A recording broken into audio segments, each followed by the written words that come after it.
ustedes, oyentes y televidentes de esta gran cadena que ha sido y será en el futuro, que es TV Palma, de la mano de Camaño, que está aquí con nosotros, como siempre está detrás de esa cámara.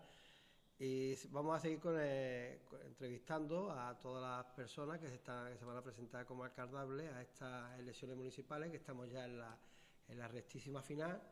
Ya están cansados y cansadas, aunque siempre me dicen que no, pero es normal porque son muchos días, mucha tensión acumulada después de 3 elecciones seguidas, y ya estamos en la recta final. Y ojalá después de esto vuelva la calma y empecemos a hacer cosas de verdad por mejorar nuestra ciudad, nuestra región y nuestro país.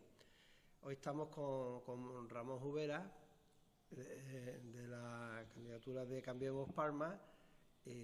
Ya lo conocéis de sobra. Lleva 4 años en nuestro ayuntamiento, dando el callo y haciendo todo lo posible, poniendo su granito de arena, y queremos que supongo que ya habéis visto su programa, todo lo que os tiene que decir, pero él quiere acentuar una serie de cosas que creo que son importantes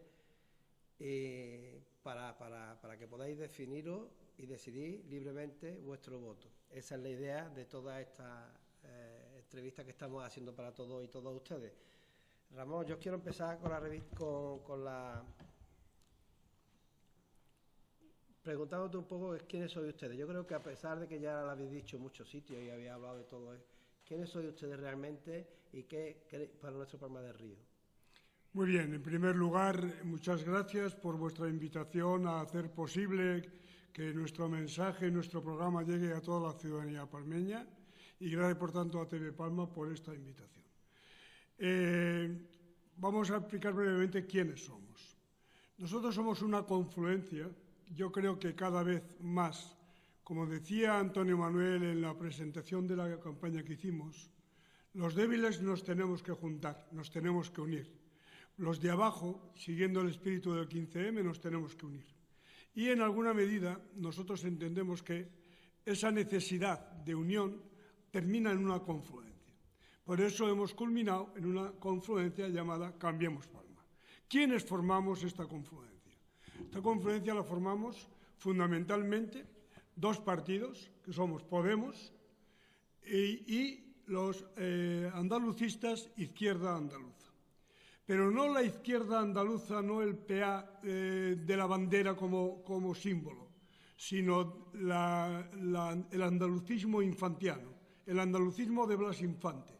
Y nosotros somos Podemos, una fuerza emergente que sale fundamentalmente cuyo ADN es el 15M, como he dicho antes, y es muy importante para nosotros porque estamos en un momento de participación ciudadana, porque la política no es algo que exclusivamente la debemos hacer los que militamos en partidos, sino que la política debe hacer la ciudadanía. Por eso es muy importante que el tercer pilar que lleva nuestra candidatura es personas independientes, de sectores de activismo social, sindical, cultural, sasoférreo, ateneo, etc. Gente, por tanto, del mundo de la cultura y de la sociedad que forman parte intrínseca, con el mismo nivel de protagonismo que los demás.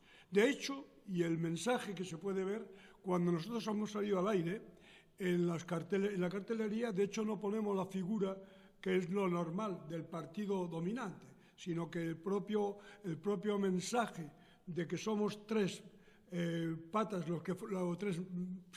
que formamos esta nueva estructura, pues creemos que es importante.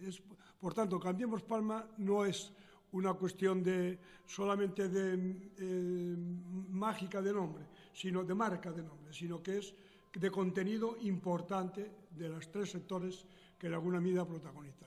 Unir la soberanía con la participación activa de la ciudadanía nos parece importante. ¿Qué es lo que hay que cambiar de Palma, según ustedes? ¿Qué queremos cambiar?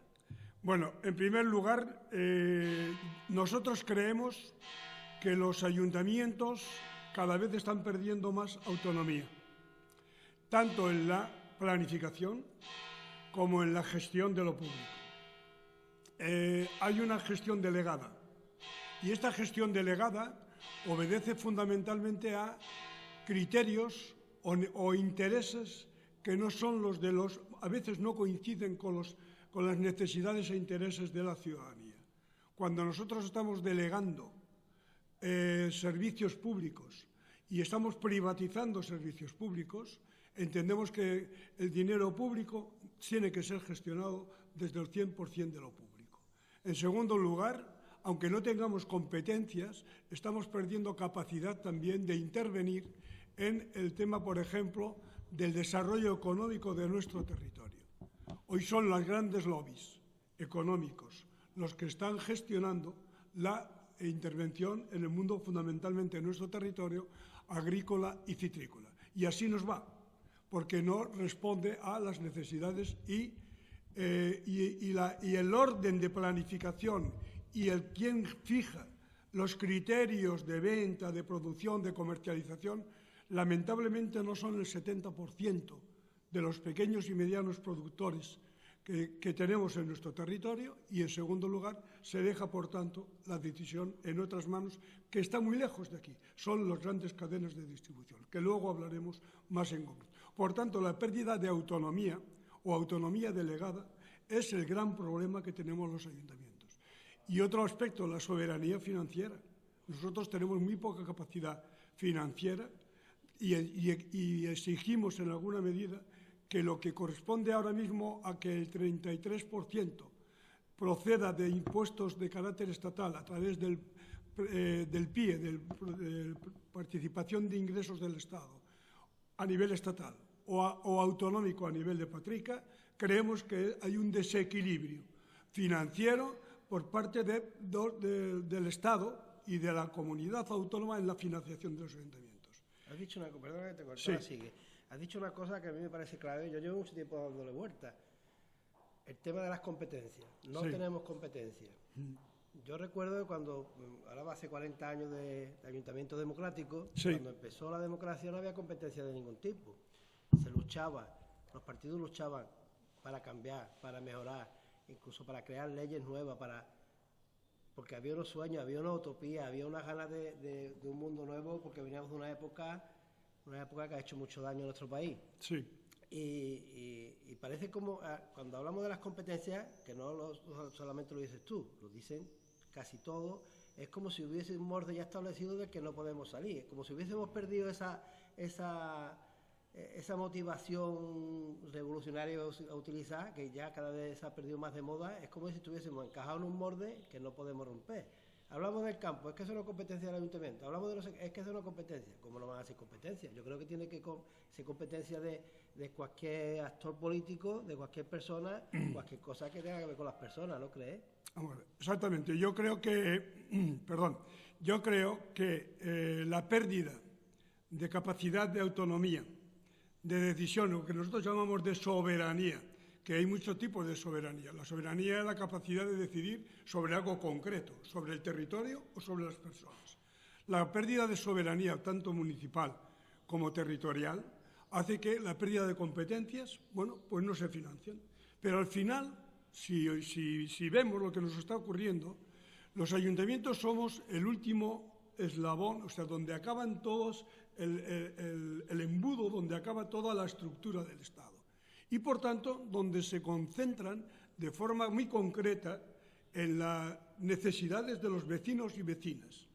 Si no tenemos competencia para resolver la problemática de necesidades, de cumplimiento de derechos que debemos garantizar el Estado, si no tenemos competencias, pues estamos dejando de lado una de la razón de ser de los propios ayuntamientos.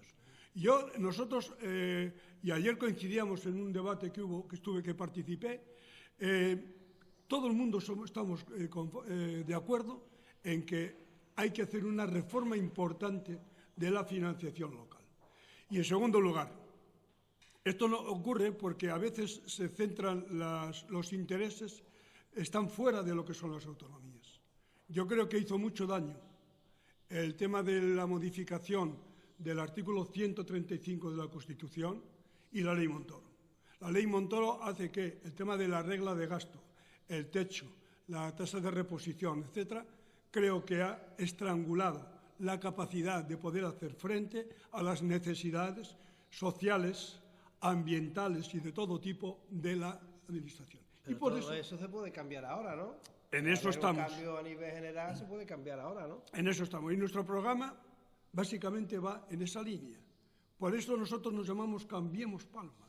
Porque no se trata, creo que lo he dicho en alguna ocasión, de cambiar de alcaldes. No se trata de cambiar de personas. Se trata de cambiar de políticas. Se trata de cambiar de políticas, ¿por qué? Porque la pérdida de autonomía financiera nos está llevando a el deterioro, los niveles de desigualdad, el incumplimiento de garantías que se manifiesta, por ejemplo, ¿en qué? Nosotros, los servicios públicos, son la plasmación real de lo que son los derechos humanos. Y esos derechos básicos humanos, para poder garantizarlos como marca, por ejemplo, el artículo 47 de la Constitución o el artículo 128 de la Constitución a veces tan cuestionada, que yo en algunas cosas la cuestiono, pero hay aspectos de la Constitución que ponerla en práctica es verdadera revolución. Claro. Entonces, por ejemplo, el artículo 31. ¿Cómo es posible que estén por encima de los intereses, de los derechos de los ciudadanos, los intereses mercantiles o comerciales? Y esto nos lleva a que los principios de gestión pública de lo público se está privatizando. Y se está privatizando porque la propia incapacidad de la autonomía de gestión de los ayuntamientos hace que miremos para otro lado o echemos el muerto hacia otro lado en base a la eficacia económica, en base a la eficacia de gestión. Nosotros entendemos que lo público debe gestionarse de forma pública. No es posible, por ejemplo, la ayuda a domicilio. Voy a poner un ejemplo claro. La ayuda a domicilio, la propia ley y decreto de creación de la ayuda a domicilio ya planteaba dos modalidades de gestión, o directamente a través de 4 modalidades, por parte de la administración local, o indirecta. La mayoría de los ayuntamientos cada vez más están privatizando este servicio. ¿Qué ocurre ahí? Pues que lo que es un derecho y lo que entra de dinero para la administración, hay una parte de ese dinero que en vez de dedicarlo a garantizar los derechos de dependencia, uno de los pilares importantes del estado del bienestar, resulta que hay una parte importante, tanto en beneficio industrial como en IVA, que repercute en la propia calidad del servicio y repercute también en la precariedad laboral. Cuando hablamos de feminismo, hablar de feminismo para nosotros también es hablar de desigualdad, porque tanto en la gestión de la empresa privada como en la gestión de lo público. Nosotros somos feministas, partimos de base del feminismo, pero no el feminismo de un día, de un rito, de un día, de un comunicado, de un manifiesto. Nosotros entendemos que hay elementos de desigualdad en el campo de la mujer, ahí los datos están, un 23% de diferencia salarial, y la propia administración a veces discriminamos. Nosotros pensamos que el tema de la igualdad, de la igualdad de la mujer, de los trabajadores, etcétera, tenemos que acometerlo en un paquete mucho más global. Por eso, en nuestro programa llevamos la creación de un observatorio de la lucha contra la desigualdad o propiciar herramientas para la igualdad en todos los elementos, de género, étnica, de raza, laboral, etcétera. Hay un tema fundamental por encima de todo, porque si queremos una sociedad de bienestar, si queremos conseguir mayores cotas de democracia, de participación, de bienestar, como hemos dicho, para todas las personas, el trabajo es esencial. Estamos en un Palma de Río que dependemos casi exclusivamente de la agricultura, sí, tanto para los propietarios como para los trabajadores y trabajadoras de Palma, que en su inmensa mayoría provenimos del campo. Sí. Es nuestra base fundamental y esa base está fallando, pero no desde ahora, está fallando desde hace muchísimos años. ¿Qué habría que hacer para cambiar eso y cuándo se va a acabar el tema del campo como algo que siempre se va aplazando y que nunca acaba? Porque hoy me he levantado y veo una noticia a ver si yo la pongo en pie, que habla de que son dos hechos, uno simple y el otro, por ejemplo, se está hablando del tema de que ahora hay que fichar para entrar a todos los trabajos. ¿Cómo se concibe eso en el campo? Porque yo llevo muchos años en el campo, te levantas a las 7 de la mañana, te vas al bar y estás ahí hasta que el marinero te dice, venga, que nos vamos para el campo. Ahora te vas al campo y te tiras, depende de si el tiempo está bueno, que si está malo, que si está la naranja moja, que si no sé qué, te tiras allí otras 3 horas.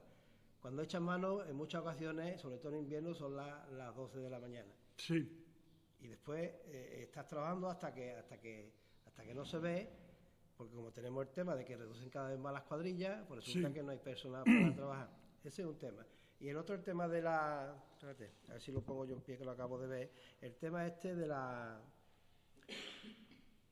¿El salario mínimo? El salario mínimo lo han subido, pero en el campo, como siempre, hay reticencia a que se suba. Y estamos viendo que vivimos del campo. Sí. Y es lo peor tratado que hay ahora mismo. ¿Qué necesitamos cambiar ahí para que funcione? Vamos a ver, yo comparto el problema de la estructura laboral del campo, que has comentado, el tema de fichar y tal. Regular, establecer un reglamento de funcionamiento y tal, debe estar. Pero desde luego el reglamento debe estar marcado en una regulación más importante del convenio laboral. ¿Qué ocurre a partir de las reformas laborales que hay? La capacidad de negociación del convenio colectivo ha desaparecido con las reformas laborales, tanto las del PP como las del PSOE. Y en segundo lugar, estamos hablando de cada vez más una desregulación del sistema económico. Esta desregulación obedece, tanto que se habla a veces del cumplimiento de la ley, que lo exigen permanentemente, por ejemplo, para eliminar aspectos democráticos. Entiendo yo que en el tema, por ejemplo, del salario mínimo interprofesional, se está dando ahora el caso, en la provincia de Huelva, que está habiendo movimientos sindicales importantes, porque UGT, comisiones en Murcia también, que hace que el decreto por el que se crea el salario mínimo interprofesional, pues no se está cumpliendo por la mayoría de las empresas, sobre todo con aquello tipo de trabajadores que son eventuales o temporeros, que es fundamentalmente la estructura sobre la que está lamentablemente depositada el sector agrícola. Por tanto, el cumplimiento estricto de la ley y del reglamento del convenio son dos aspectos fundamentales. Pero ¿qué ocurre? Y has hecho referencia, perdona que te tutee, has hecho referencia, Antonio, al tema de la desregulación, de la eliminación, disminución de cuadrillas. Estamos pasando de cuadrillas que antes trabajaban para llenar un camión, 24 o 23 personas, a 16 personas. En el tema de los almacenes está ocurriendo algo, desde nuestro punto de vista, que fomenta poco el empleo, que es el exceso número de horas que tienen que trabajar. Nosotros creemos que eso hay que regularlo. Pero todo esto, ¿cuál es la causa de todo esto? Pues la causa de todo esto es que, creo que antes lo he señalado, la pérdida de soberanía, de capacidad de decisión que tenga la estructura productiva, que al final de la cadena el que paga es el trabajador. Cuando el pequeño y mediano productor agrícola, citrícola en este caso, que constituye el 70% de la población agrícola aquí, del sistema de propiedad, está vendiendo desde el árbol o está obligado, si no quiere dejar la naranja en el suelo, está obligado a vender muy por debajo de lo que es el precio de costo, el valor de costo, pues está ocurriendo lo que está ocurriendo. Está ocurriendo que este año, por ejemplo, la campaña ha sido verdaderamente grave y estamos ya en una situación que llevamos así ya una década. De 10 años para acá, salvo 4 años, el precio de venta de la naranja, tanto la temprana como la tardía, casi siempre, fundamentalmente la temprana, ha estado por debajo del valor de costo. Este año la diferencia es abismal. La naranja tardía, que normalmente ha estado bien valorada, este año está muy por debajo incluso casi de la fresca. Y sin embargo el valor de costo estamos hablando de 20 céntimos. Si yo cobro, el productor cobra 8 céntimos, 10 céntimos, está perdiendo por cada kilo 10 céntimos. Esto es una situación que no es algo coyuntural, sino que esto responde a intereses comerciales. Cuando se hacen tratados y se firman tratados como el que firmó el PSOE y el PP en el año 2016 con Sudáfrica y en el año 2012 con Marruecos fundamentalmente, está obligando a que, como efecto y la consecuencia de los lobbies de las grandes 10 cadenas de distribución, aquí en concreto tenemos Mercadona y algunas más, pues que están trayendo productos que no tienen posibilidad de competencia, porque no es posible competir en el tema laboral. Por ejemplo, en el tema de Sudáfrica, un trabajador una hora está cobrando 0,60 céntimos y aquí estamos en lo que se marcaría el convenio, sería un 6-7 euros, no exactamente era más o menos, ¿no? Quiere decir que hay una competencia desleal y, por tanto, pues estamos comiendo naranja de fuera cuando aquí no la podemos ni vender. Ese es uno de los graves problemas. Y el segundo problema, y el segundo gran problema, es el tema del individualismo del sector productivo. Aquí han desaparecido todas las OPCs, de 6 ha quedado 1 o 2. Nosotros entendemos que hay que regular esto de manera diferente. Y tenemos alternativas. La primera gran alternativa es la elaboración de una iniciativa legislativa popular para llevar al Parlamento, en el que sigamos el ejemplo de lo que recientemente en noviembre aprobó el Parlamento francés con respecto a la cadena de valor. No puede ser, y lo hemos dicho antes, que el precio esté muy por debajo del valor de coste. Por eso ellos establecen que ningún producto agrario ni ganadero extensivo pueda estar por debajo del valor de coste. Y eso hay que regularlo a nivel europeo, si no, mal vamos. Y derogar el acuerdo comercial con Sudáfrica, porque, por ejemplo, la ampliación que hace de calendario de exportaciones de África, aquí de Sudáfrica, desde el 15 de octubre al 30 de noviembre, que va en el acuerdo de este tratado comercial, pues está impidiendo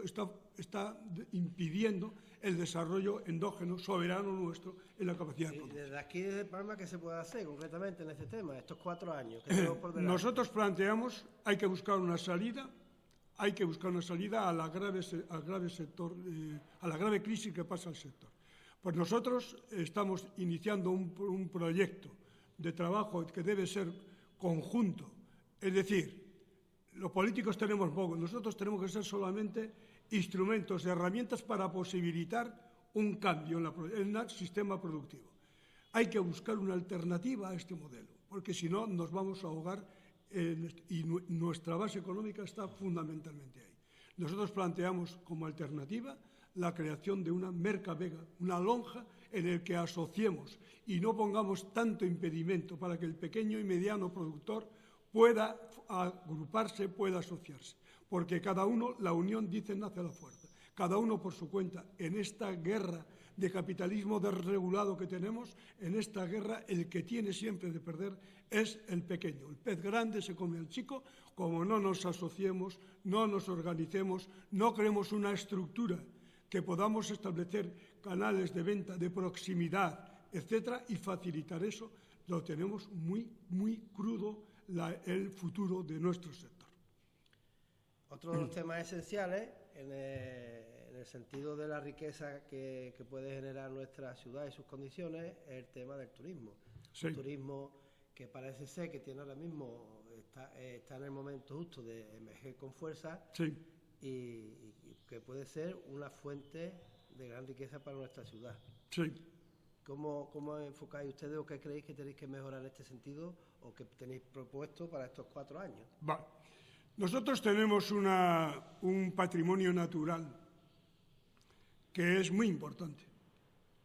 Estamos a caballo de Córdoba-Sevilla, estamos a mitad de camino de la Sierra Morena, toda Sierra de Arnachuelos, y dentro de nuestro territorio tenemos la virtud, tenemos no sale la palabra, tenemos la potestad, la posibilidad de poder explotar, que no tienen muchas ciudades, el tema de la unión de los dos ríos. Los dos ríos más importantes prácticamente de nuestra comunidad autónoma. El potenciar, por tanto, un turismo no pasivo, un turismo de actividad, como señalan todas las tendencias hoy sobre el nuevo modelo de turismo, es decir, no contemplativo, sino de actividad en la naturaleza, senderismo, investigación sobre vías pecuarias, vías públicas, desarrollo sobre el tema, unirlo con el deporte, el tema de cicloturismo, etc. Nosotros entendemos que tenemos las posibilidades porque tenemos un territorio que tenemos la virtud de tener esos ríos, creemos que hay que explotarlo, pero hay que explotarlo de una manera sostenible. Cuando hablamos de sostenible, nos referimos también a cómo se organiza y quién lo organiza, porque podemos dejarlo en manos de grandes cadenas de operadores que fundamentalmente van a establecer el máximo beneficio. Nosotros entendemos que ahí tenemos una oportunidad, dada la carencia de empleo para sectores, sobre todo jóvenes y mayores de 45 años, que tienen una experiencia. El turismo tiene que ser un nicho importante de creación de empleo. Y para eso nosotros establecemos un modelo alternativo de empresa. Nosotros basamos nuestros dos ejes pilares fundamentales de nuestro ADN, de nuestro programa, es, como he dicho antes, la soberanía y autonomía, y en segundo lugar, la economía social, la economía solidaria.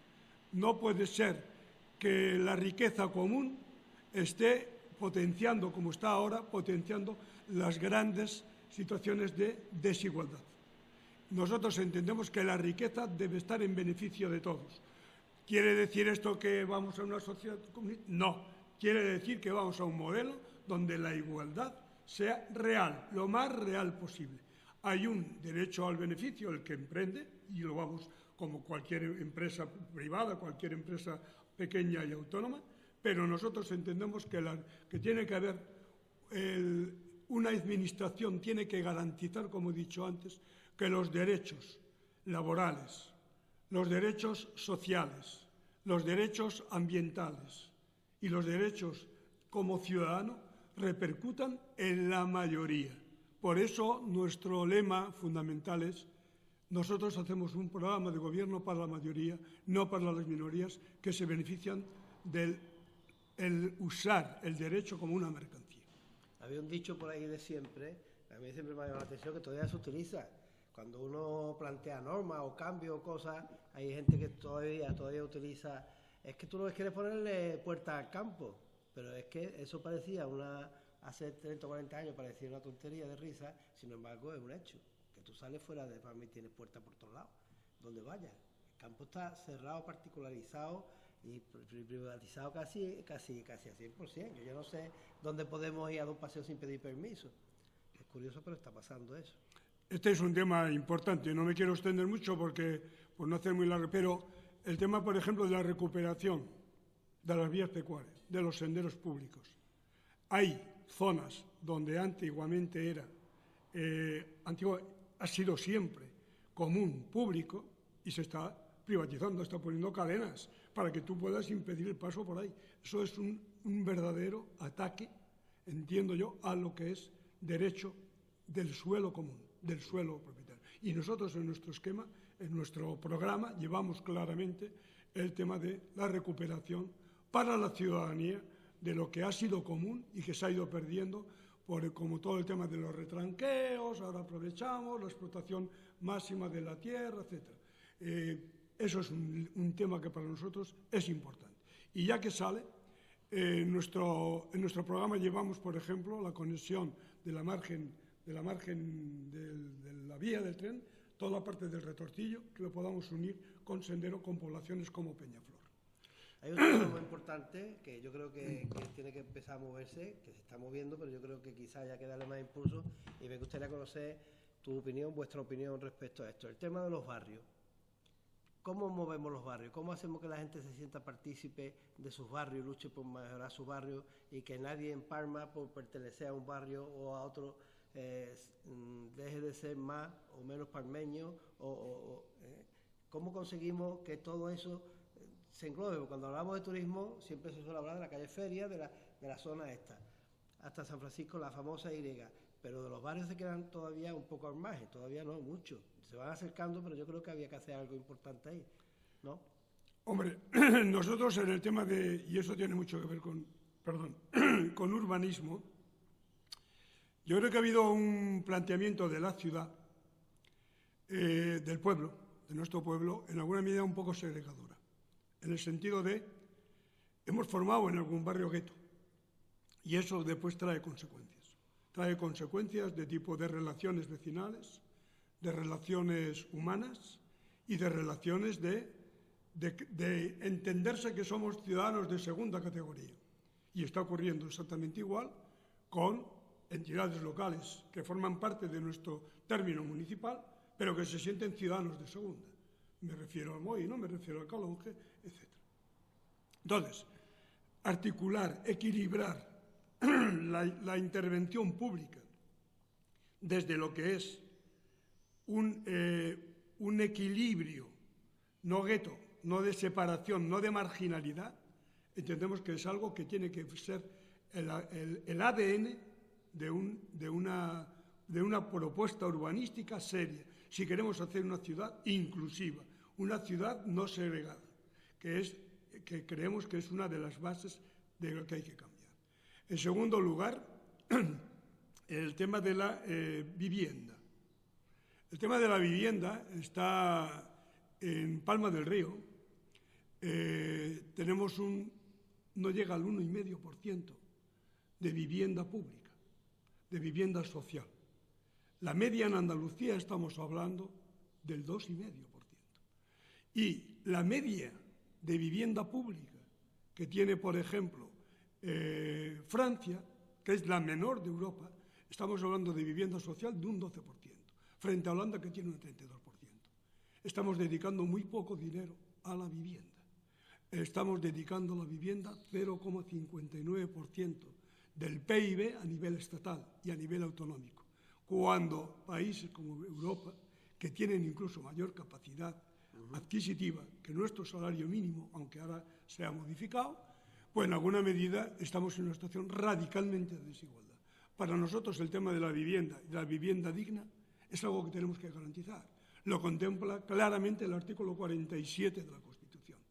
Y entonces no entendemos cómo a veces hemos hecho obras faraónicas, lo digo así con todas las letras, como por ejemplo, que lo estamos sacando nosotros al tapete de la contienda electoral, de la reflexión más que contienda. Sí.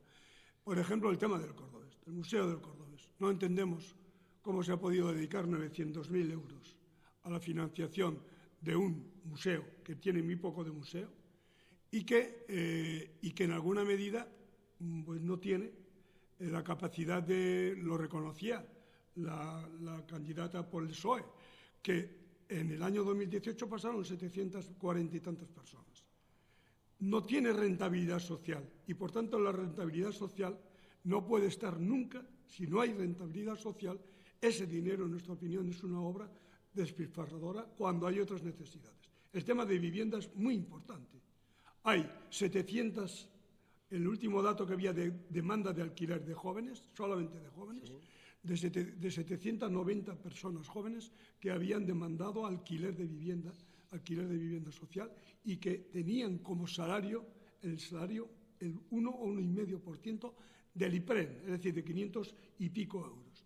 Es imposible, con este estado de cuestión estamos llevando eso. Por eso nosotros exigimos en el tema de vivienda que la ley de tanteo y retracto que hay en la Junta de Andalucía modifiquemos algunos artículos de esa ley para que viviendas que están ahora en fondos de inversión, en Palma del Río, tenemos 1.004 viviendas vacías, de las que todavía no tenemos datos de cuáles son de fondos de inversión o los llamados fondos buitre, y que está provocando el incremento importante de precio del alquiler, Por ejemplo, Palma del Río, en los datos, el estudio que hizo el Ayuntamiento técnicos, muy buen estudio, por cierto, que quiero agradecer y felicitar a los técnicos que lo han hecho, pues se reconoce como el precio del alquiler en Palma del Río es el precio más alto de toda la comarca. Con estos salarios, como consecuencia de la cada vez mayor precarización de lo que está ocurriendo en el mundo laboral, fundamentalmente agrícola y de otro tipo de sectores, pues está haciendo que estamos en un problema importante que hay que acometer. Bien, te voy a tocar otro tema que tú conoces, que has vivido profundamente desde el principio, que es el tema de la sanidad, el tema del hospital, el tema del centro de salud. Ya tenemos el hospital ahí que va marchando, por suerte, después de un montón de años de crisis, de historia, y un centro de salud que con la lucha de mucha gente y con la colaboración de otras instituciones, pues se ha mejorado. ¿Qué perspectiva tenemos en el tema sanitario en Palma del Río? Porque también lo mismo que esta parte pública va creciendo, también observamos cómo la parte privada también va creciendo. ¿De qué forma para dónde va a ir la balanza si vamos a conseguir un equilibrio con el tiempo en este tema? Muy bien. En primer lugar, sobre el tema del hospital, se han hecho algunas afirmaciones por ahí importantes de capitalización, etc. Yo creo que es de obligado cumplimiento, de educación y de responsabilidad política. Es decir, que quien tiene el mérito importante de la reivindicación de un hospital comarcal es el Partido Andalucista, que desde el año 1999 pidieron, exigieron, plantearon, con la pelea de otros partidos, hay que reconocerlo, en el tema de la reivindicación importante del hospital. Yo creo que tuvieron una visión de futuro importante. Es necesario la adecuación de la estructura para evitar lo que está ocurriendo en la España rural. Hace un mes había una manifestación importante en Madrid de la España vaciada, porque se están perdiendo en los medios rurales, sobre todo pequeños municipios de menos de 5.000 habitantes. No es nuestro caso en la provincia, porque son pueblos un poquito mayores. Pero la España rural, estamos perdiendo cantidad de recursos y hace que se vaya despoblando, como consecuencia de precariedad laboral, de recortes en servicios, recortes en el mundo de la educación, el cierre de aulas, etc. Todo eso está obedeciendo a eso. Por tanto, el tema del hospital, y no eludo la pregunta, es absolutamente importante que el Partido Andalucista tuvo la visión de futuro de hacerlo. Por tanto, de ellos es el mérito. Los demás hemos ido contribuyendo y ha habido incluso momentos en que se nos ha cuestionado, por ejemplo, que Podemos estuviéramos en contra del hospital. No ha sido nunca cierto. Cuando nació la plataforma en defensa de la sanidad pública y digna, universal y gratuita, que era el lema de la plataforma, nosotros reivindicamos fundamentalmente algo que estaba ocurriendo en el momento aquel, porque fueron los profesionales del sector del centro de salud los que reivindicaron y dijeron hasta aquí hemos llegado en las condiciones en las que estamos trabajando. Nosotros lo único que hicimos es liderar, no es la expresión, poner al servicio de la ciudadanía, los instrumentos para que la ciudadanía pudiera reclamar el servicio de salud digno, porque quien lo lideraron fueron en realidad los profesionales. Nosotros hicimos eco de una petición ciudadana. Nosotros decíamos en Ahora Palma que éramos los carteros de la ciudadanía, y lo hemos seguido siendo, y seguimos siendo. Cuando hay un problema por parte de algún sector de la población, nosotros nos ponemos al servicio de ese movimiento, siempre que sea evidentemente responsable y responda a una demanda real, pues es lo que hicimos. La plataforma nace para eso, que después se unió porque hubo un problema de multitud de firmas que lo reconsiguieron, que después incorporamos el tema del hospital, sí, y siempre hemos defendido, para que quede claro, siempre hemos defendido el tema del hospital. El centro de salud, el centro de salud tiene que jugar un papel importante porque entendemos que la atención primaria debe debe mantenerse, potenciarse y dignificarse. Porque la estructura sanitaria tenemos que responder. Y hay otra cuestión importante que nosotros vamos a estar, lo dijimos cuando se aprobó por fin el tema del hospital, es la gestión pública de los derechos. Igual que hablamos en el tema de antes de ayuda a domicilio, igual que hablamos en el tema que hablaremos, si quieres, del tema de la energía, o igual que hablamos de cualquier otro derecho, los derechos nunca pueden ser mercancía. El derecho a la sanidad es un derecho reconocido constitucionalmente y hay que garantizarlo. Constituir la salud en mercancía para nosotros es un grave error. Por tanto, estaremos absolutamente vigilantes, sí al hospital, pero sí a una gestión pública 100%, en todas sus dimensiones. Creo que tengo entendido que en vuestro programa para estos 4 años tenéis algo referente a no sé si he escuchado antes, tierras públicas, Somonte y esto. Sí. No sé, que me gustaría que nos explicase, que le explicase a los parmeños y las parmeñas vuestra visión con respecto a este tema. Bien, nosotros en todos los elementos creo que lo hemos dejado claro. La gestión pública de lo público tiene que ser siempre nuestro lema, es nuestro lema. Y por tanto no puede ocurrir que haya patrimonio común que se privatice para rentabilización mercantil de algunos sectores muy dignos. Por tanto, la explotación pública de Somonte, la explotación pública de Palmosa y al que dedicarlo, estamos en ese tema. Igual que en el tema del Séneca, igual que en el tema del IFAPA y el GDR, el TIC, etcétera, etcétera. Gestión pública de lo público. Reivindicamos, por tanto, que las tierras tienen que ser gestionadas por quienes son los dueños, que son la ciudadanía. Los ciudadanos somos herederos de ese patrimonio. Esto es como una familia. Heredamos este patrimonio, la familia que tiene la capacidad de decisión sobre esa gestión. Que venga alguien de fuera a gestionarlo, no entendemos que es lo correcto. Hay para mí un tema que quiero que hablemos de eso. Desde hace muchos años tenemos como desde el tema, desde nuestros dirigentes, nuestros políticos, nuestros alcaldes, presidentes de la Junta, el resto de políticos, tenemos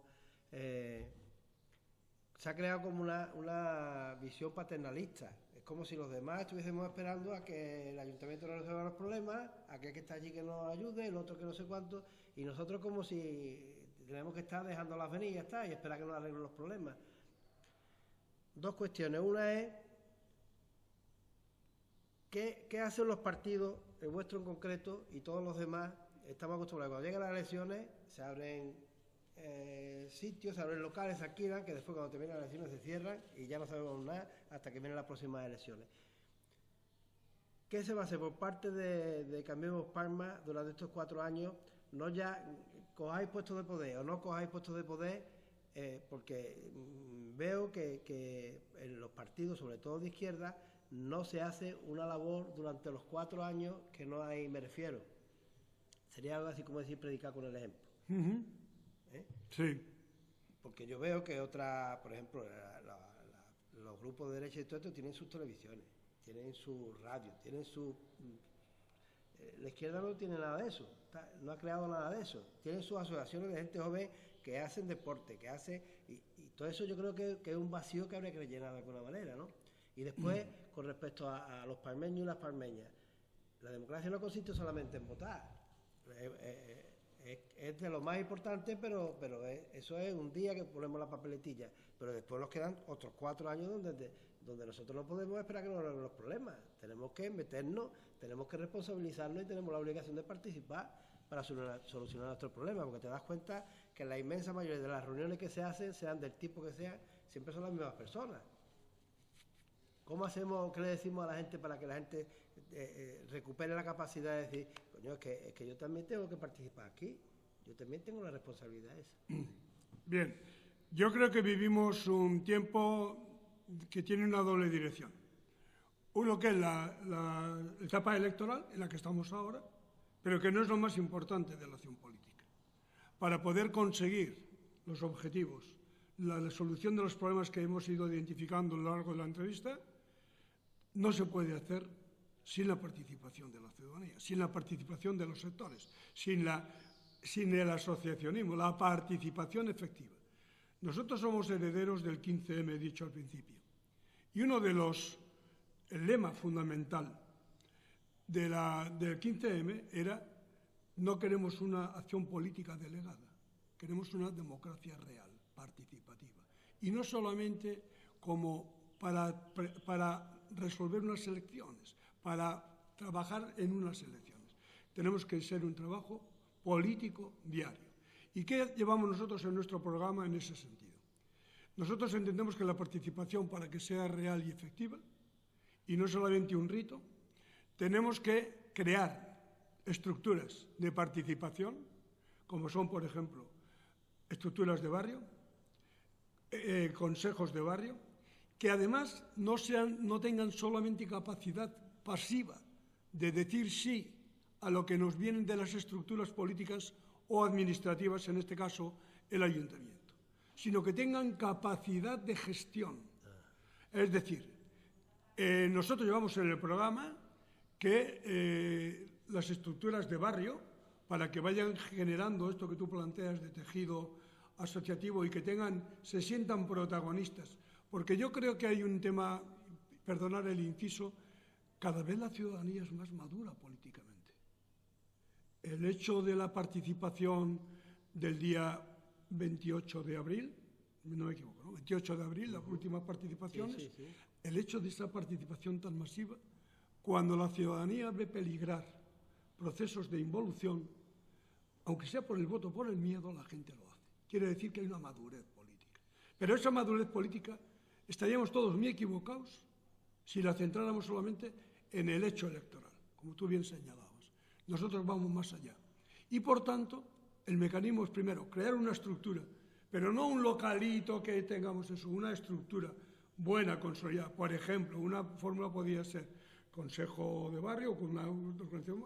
El Museo del Cordobés podría depositarse en un centro cívico importante y la gestión directa de un dinero, de un 5% del presupuesto anual, que cada organización, que cada asociación, que cada consejo de barrio, lo que determinemos como tengamos en el programa, tenga la capacidad de gestionarlo. ¿Y en base a qué lo hace? En base a necesidades reales. Y en base, por tanto, a cambiar radicalmente la política de subvenciones por la gestión de los mismos. Y para nosotros eso es fundamental. Y luego estar siempre con la ciencia. Nosotros no podemos resolver, el que piensa si los partidos no somos el Mesías que viene a resolver problemas. Los partidos políticos, el que está equivocado. Los partidos somos instrumentos, no somos fines en sí mismos. Somos instrumentos que ponemos con nuestra experiencia, nuestra sabiduría, nuestro conocimiento, nuestra voluntad de ser instrumentos para que la ciudadanía se vaya empoderando, para que vaya tomando cada vez más protagonismo. No se puede desarrollar una localidad, una comunidad, sin la comunidad o al margen de la comunidad. Bien, hemos hablado ya de muchísimas cosas y todo esto que estamos hablando, sobre todo tú y yo, que estamos ya un poquito maduritos, no tendría ningún sentido si no va dirigido en gran medida a toda la gente joven, todos los parmeños, todas las parmeñas jóvenes que se enfrentan a un futuro un poco incierto, bastante incierto. Vemos como muchos jóvenes se tienen que ir fuera de Palma, como se tienen que salir porque aquí lo que está quedando ahora mismo, por desgracia, es campo, y ya hemos hablado de las condiciones que tenemos en el campo. Sí. Porque si no funciona el motor, que es la base de nuestra economía, que es el campo, si no funciona esto, pues resulta que todo lo demás falla un poco. ¿Qué mensaje, qué le decimos a la gente joven, a los parmeños, a las parmeñas, a toda la gente que nos está viendo, que nos va a ver? ¿Qué le decimos? Para motivarlo, para animarlo, porque ya has visto, lo digo en todas las entrevistas el tema porque me ha llamado mucho la atención, que incluso los chavalillos jóvenes, chavalillos de la escuela infantil y todo se han manifestado por el cambio climático, por todo esto, que es un síntoma, ¿no? Son muchos malos síntomas, pero ¿qué mundo le vamos a dejar a ellos, no? ¿Qué mundo le vamos a dejar a esta gente joven? ¿O de qué forma los motivamos para que sean ellos los que hemos pasado una época, creo yo, me parece a mí vislumbrar, de refugio en la botellona, que parece que eso está de alguna forma cambiando. Y tenemos que hacerle una llamada a esos jóvenes porque esos jóvenes son el futuro. El futuro ya, pero ya porque hay muchos jóvenes de 30 años, de 35, que no son tan jóvenes, pero que siguen siendo jóvenes, que tienen la responsabilidad de participar también en la gestión, ¿no? Sí, está claro. Vamos a ver. El problema de los sectores juveniles, de los jóvenes, es muy complejo. Bueno, de entrada hay datos que son absolutamente alarmantes. La población de paro, fundamentalmente en nuestro territorio, responde a sectores juveniles que están mejor preparados. Es decir, los que en estudios secundarios terminados son el sector de jóvenes que más dificultades tienen para acceder al mundo del empleo. Y por tanto es una cuestión que lo resuelven, pues fundamentalmente saliendo fuera, en el mejor de los casos a la ciudad, o incluso fuera de la ciudad. En segundo lugar, tenemos una pérdida. Está previsto, según el último estudio demográfico, está para el año, en 10 años, una pérdida de unos 500 a 600 jóvenes de Palma del Río. Es decir, que el problema del despoblamiento juvenil está siendo una realidad y cada vez va a ser más realidad si no empezamos a poner remedio ya. Porque lo que no hagas hoy ya no tienes, lo has perdido. De ahí la urgencia de establecer mecanismos importantes. ¿Cuáles son, desde nuestro punto de vista, las posibilidades que tendríamos que poner para evitar esta situación? En primer lugar, yo he hablado antes del tema de las reformas laborales. El tema del campo, por ejemplo, el sector agrario está muy envejecido. La media de trabajadores del campo y de propietarios, etcétera, estamos hablando de 60 años. El sector juvenil no quiere saber prácticamente nada del campo. Pero hay una investigación que habrá que hacer, que es el tema de la agroecología y la investigación de nuevos insumos, etcétera.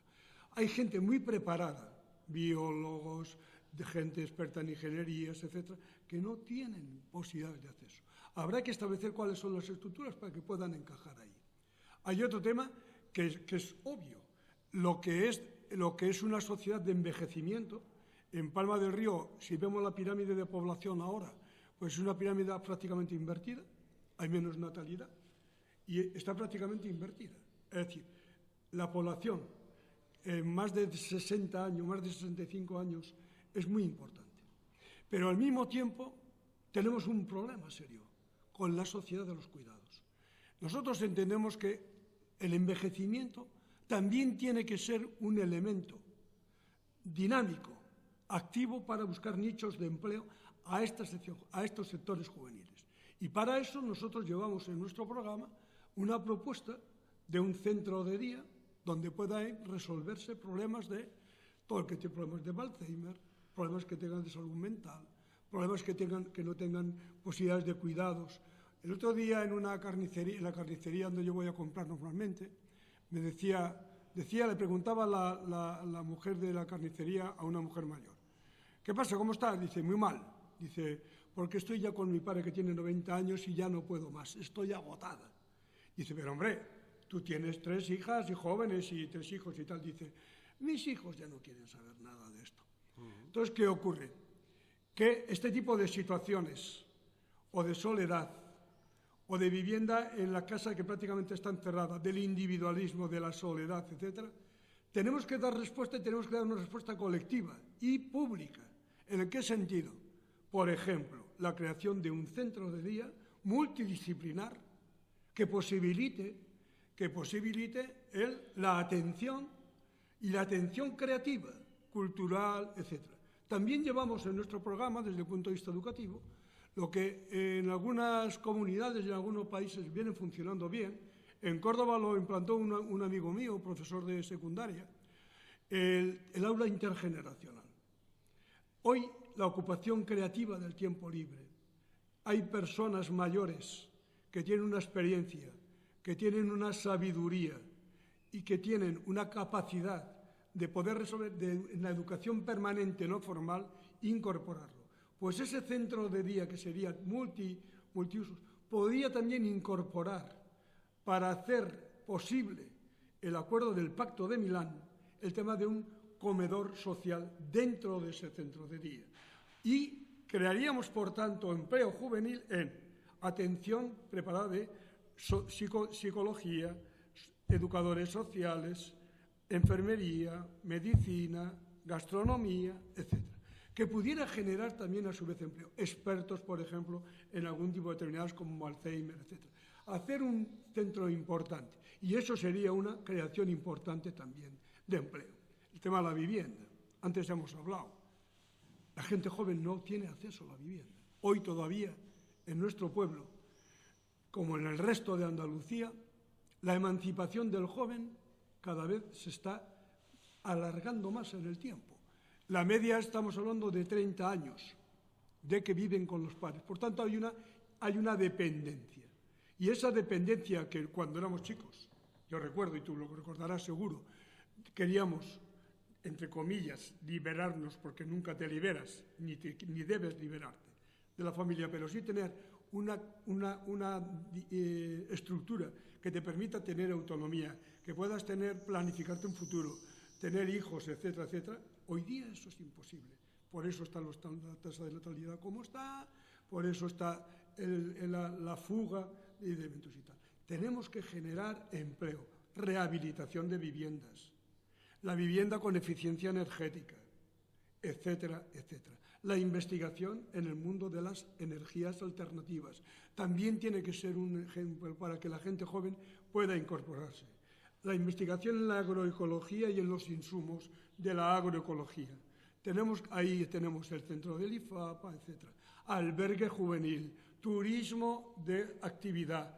Ahí nosotros tenemos que apostar claramente por que el dinero, que el presupuesto que nosotros tengamos tiene que hacer frente claramente a estos sectores de población. Si no, nos vamos a cargar el futuro y vamos a contribuir poco a lo que la manifestación de hace un mes en Madrid decían, la España rural vaciada. Nosotros venimos a transformar políticas en base a las mayorías, a todos los sectores. Y, por ejemplo, también en el mundo juvenil, para nosotros es importante el mundo de la educación.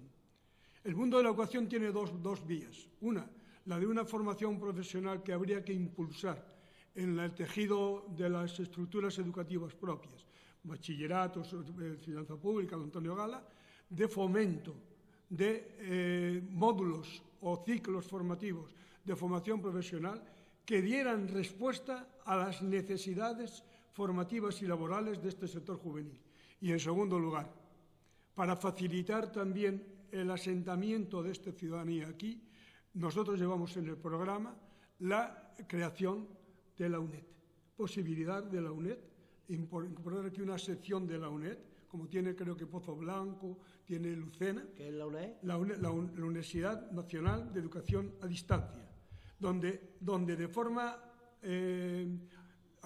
tutorial generaríamos además una vida, y tenemos incluso pensado el lugar, si la biblioteca u otros lugares, que habrá que decidirlos. Si la biblioteca va a ir a otra biblioteca, nosotros entendemos que estos espacios públicos que tenemos overbooking, que no se trata de crear más espacios que no tengan rentabilidad, se trata de rentabilizar el espacio que tenemos.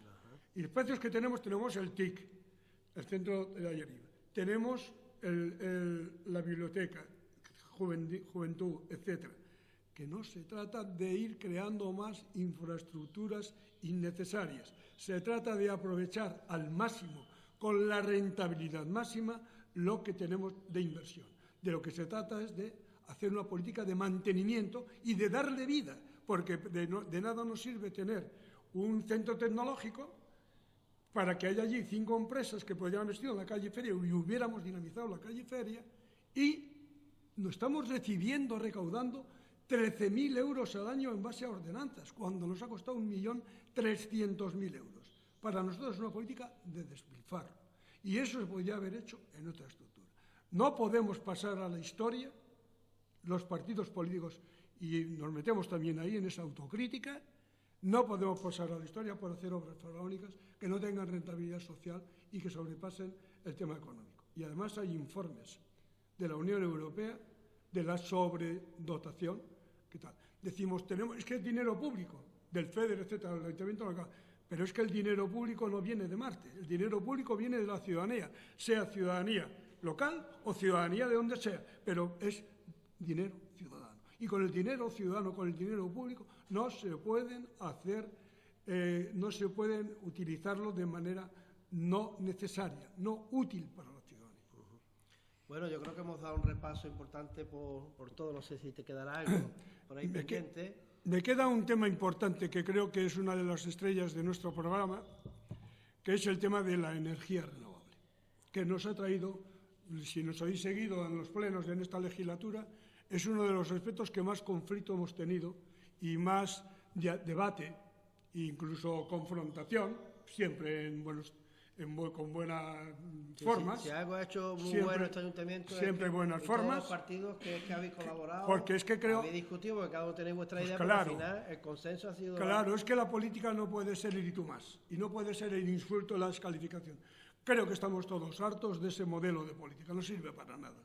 El debate que hubo ahora recientemente en A3 Media, a ver quién decía la barbaridad más grande, sin hablar de nuestras propuestas. Yo creo que los partidos tenemos el compromiso, la obligación primero, de cuidar siempre las formas. Podemos ser radicales en los contenidos, pero nunca en las formas. Tenemos que ser absolutamente respetuosos, porque tenemos que ser personas cada vez más educadas y tenemos que ser cada vez más... En lo que hemos discrepado seriamente y radicalmente es en el tema de la gestión de la energía renovable. Hay una coincidencia en todos. La energía petrodependiente es una energía contaminante, es una energía que está contribuyendo enormemente al grave problema que tenemos de cambio climático y que hay que hacer política más allá del partidismo. Tiene que ser una política extrapartido, es decir, que englobe a todos los partidos y a la ciudadanía. Porque de nada sirve que hagamos medidas si después la ciudadanía, el tema del plástico, el tema del envase, el tema del no cuidado del ambiente, etc.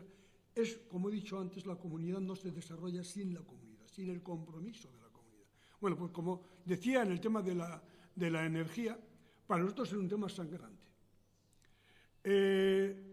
Desde la venta de Endesa en el año pública, que era una empresa pública, a la actualidad se ha ido sucediendo una serie de estructuras de explotación de la energía renovables y de la energía eléctrica en general, en el sentido de había un monopolio, pero ahora hay oligopolios. Y esos oligopolios han establecido, y no son datos míos, son de Facua, que creo que tiene una trayectoria y tiene una seriedad importante, ha crecido más de un 70%. En nuestra localidad podíamos haber gestionado la energía de una manera directa, como igual que ayuda a domicilio, o la podíamos gestionar de otra manera, vendiéndola como mercancía. El sol, que es un elemento común, propiedad de todos, que no tiene dueño, que por tanto es de todos. Si es de todos, tenemos que gestionarlo de manera directa. ¿Y por qué decimos eso? Porque otra manera de gestionar nos ha llevado a que el 70% del precio de la luz haya subido en los últimos años. Nosotros tenemos el precio del kilovatio en nuestro país es 17 céntimos kilovatio, cuando países como Luxemburgo, que tiene un salario mínimo interprofesional de 1.990 euros, cuesta 14 céntimos. ¿Cómo es posible? Y en segundo lugar, que es lo más importante, nosotros tenemos la capacidad de producción de radiación solar que no la tiene nadie. No la tiene ningún país europeo. Por ejemplo, Palma del Río, estudios de la Universidad de Navarra, que son algunos, creo que serios, dicen, en estudios que han hecho sobre radiación solar en determinadas horas, dicen y concluyen en el informe, el territorio de Palma del Río tiene una capacidad de radiación solar de 5,4 kilovatios hora metro cuadrado. Eso, multiplicado por la extensión y por las zonas de Podemos, podía abastecer con radiación solar desde esa producción prácticamente a la totalidad de los casi 9.000 y pico, de los 7.000 y pico viviendas, casi 10.000 viviendas que tenemos en Palma del Río. ¿Y cómo es que estamos pagando, teniendo capacidad de producción solar, estamos pagando tanto? Porque la gestión está vendida a mercancía. El costo de producción de 1 kilovatio de energía fotovoltaica son 5 céntimos, en el que ya va incluido un céntimo y medio en beneficio industrial de la producción. Quiero decir que serían 3,5. ¿Cómo es posible que nos cueste a los ciudadanos, que nos cueste 17 céntimos solamente la parte de consumo? No metamos ya en el tema de la potencia, contratación de potencia, impuestos, etcétera, etcétera, el IVA, etcétera, etcétera. Por tanto, nosotros planteamos una alternativa y la planteamos porque es posible y se está haciendo muy cerca de aquí. Lora del Río lleva ya en varios elementos lo han hecho. Y, en segundo lugar, si lo haces, contratándola, adquiere un precio que sea interesante para los ciudadanos. Nosotros estamos recibiendo por 107 hectáreas, el último, si los datos no me fallan, 17.000 euros de alquiler. El precio por 8 hectáreas que está pagando Son Energía la cooperativa en Lora al Ayuntamiento de Lora son 3.400. Según esos datos, deberíamos cobrar alrededor de 55.000 euros de alquiler. Aquí estamos cobrando 17.000. Yo dejo los datos sobre la mesa y que la ciudadanía pues, lo tenga en cuenta y lo analice. Esta es nuestra apuesta importante. Creemos que hay otra alternativa, igual de la misma manera que se plantea a nivel estatal la creación de una empresa pública de energía que lo plantea Podemos, nosotros a nivel local, porque además entendemos que la energía renovable debe fundamentalmente relocalizarse. ¿Qué quiere decir? Tratarse desde local, porque evitamos muchos elementos de distribución, de materiales de distribución y, por tanto, contribuimos a contaminar menos y a favorecer no el deterioro de la naturaleza. Yo creo que ese es el futuro, vamos, el futuro no es el presente, que lo tenemos aquí encima. Pero yo veo dos temas, son dos dudas mías personales, que no se crean zonas donde se ponen las placas solares y todo esto, que supone que tenemos más energía, que se invierte una serie de dinero, todo esto, pero eso no repercute en la factura de la luz de aquí de Palma, ¿no? Sí. ¿Por qué no repercute eso directamente? Porque nosotros están cada vez más placas y nosotros cada vez recibimos más caro. Ya. Porque... ¿No hay una forma de conectar eso? Sí, claro. Hay una fórmula que es hacerte socio de una cooperativa que no tiene ánimo de lucro, que gana solamente el 4% frente al 19% que gana una empresa privada, y ese ahorro del 4 al 19% repercutiría al hacerte socio. Por eso es una cooperativa mixta, público, ciudadana o pública, y además hay ya cooperativas que están interesadas en formar parte en la financiación y el ciudadano recuperaría, si tú eres socio de esa cooperativa, pues recibirías la luz al precio de lo que marca esta sociedad, esta cooperativa, que es Son Energía, hay otras más, pero hay muchas más cooperativas, que eso es cuestión de decidirlo. Por tanto, el Ayuntamiento tendría una participación en la sociedad cooperativa y otra parte sería ciudadanos, otras cooperativas que ya existentes que aportarían financiación y banca ética, por ejemplo. Ajá. Y otra cosa referente a esto que a mí me preocupa mucho. Ya lo he planteado en varias situaciones, me han dicho que no hay peligro, pero todos hemos visto las películas del oeste. Cuando llega en una tierra rica, en una tierra como puede ser Andalucía, de buena primera, un señor pincha allí, descubre el petróleo y lo que sobran allí son la gente, eso lo cogen los poderes económicos, se hacen dueños de la zona, se van los foráneos, se van fuera de allí y se convierte en una zona de enriquecimiento. ¿Podría pasar eso con las placas solares que en Palma del Río, en Andalucía? Es un peligro que está ahí. Depende de la capacidad que tengamos nosotros de dirección. Quiero decir que si nosotros establecemos un modelo de gestión pública de lo que esta energía, tendrá que responderse a los criterios y marcos de licitación que marque lo público. Y, por tanto, no hay otra. Imagínate por un momento de que por medicionar las placas solares sobraríamos todo. Pero sí que no... Perdón, no es tan necesario. Por ejemplo, con 8 hectáreas, Lora del Río está teniendo capacidad para alimentar en toda la luz de renovable a 1.450 hogares.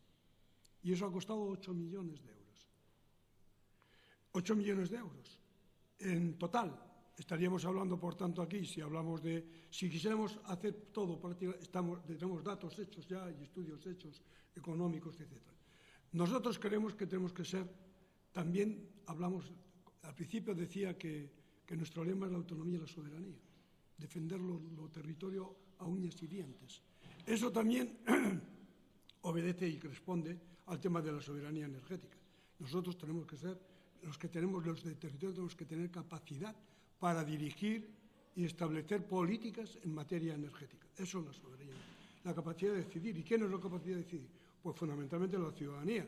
Y entonces, nosotros, y lo permite la ley de transparencia, nosotros somos de la opinión que ante cualquier intervención de este tipo que pueda poner en riesgo o que pueda poner en cuestión el desarrollo armónico y equilibrado del territorio, hay iniciativas populares, de referéndum popular, de consultas populares que lo contempla el propio marco de la Ley de Transparencia, aprobada hace 2 años en el Pleno del Ayuntamiento. Y, por tanto, hemos de estar siempre vigilantes para que la soberanía, la autonomía, no la perdamos nunca. Y la capacidad de venta, etcétera. Hablaba antes de Somonte. Nosotros no podemos, la venta del suelo no puede ser algo que sea la norma. Lo primero está qué capacidad tenemos de poder gestionar lo público y con soberanía, con capacidad de decisión. Estupendo, pues yo creo que la entrevista puede llegar hasta aquí, ¿no? Porque sí, siempre nos quedarán muchas cosas por hablar.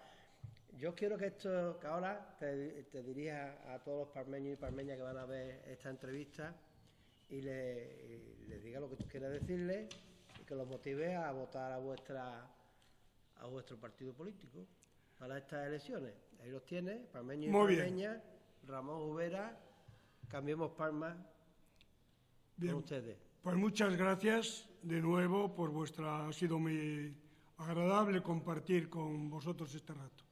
Y yo quisiera, aunque no es lo normal cuando se hace una petición de minuto del voto, quisiera hacer, con esto que voy a hacer ahora, rendir homenaje a un compañero de la candidatura, que es escritor, poeta y su sociólogo, una persona que admiro, que nos ha preparado un texto que yo creo que os va a gustar y que les va a gustar a los palmeños sobre todo. Y que dice así, va mucho en confluencia con lo que es nuestro programa, ¿no?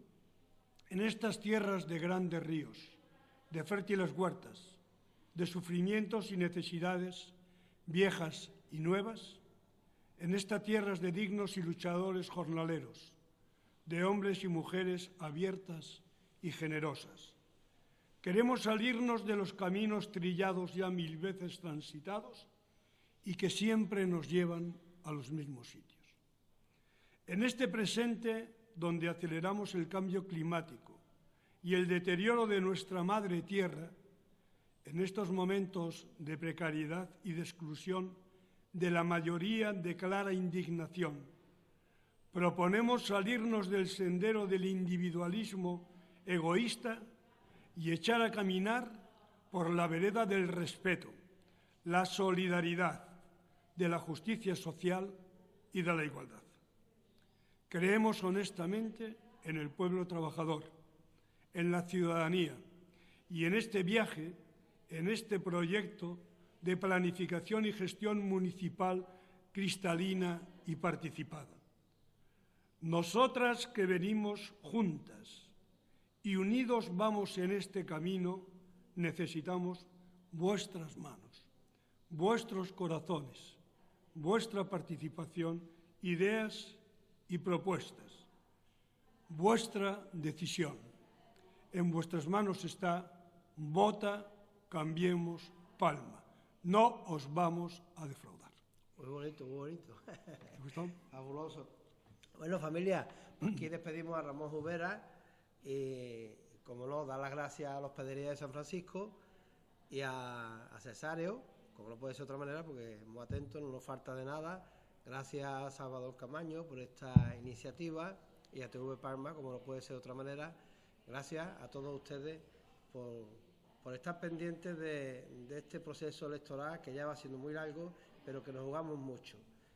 Pensar y decidir vuestro voto libremente y elegir a quienes ustedes queráis, pero participar, no solamente votando, sino después cuando pasen las elecciones, cada día desde vuestras casas, desde vuestros barrios, desde vuestro pueblo. Adelante, que tenemos que movernos, vamos a cambiar Palma, para hacer una Palma a gusto de todos y en el que las personas podamos vivir con dignidad.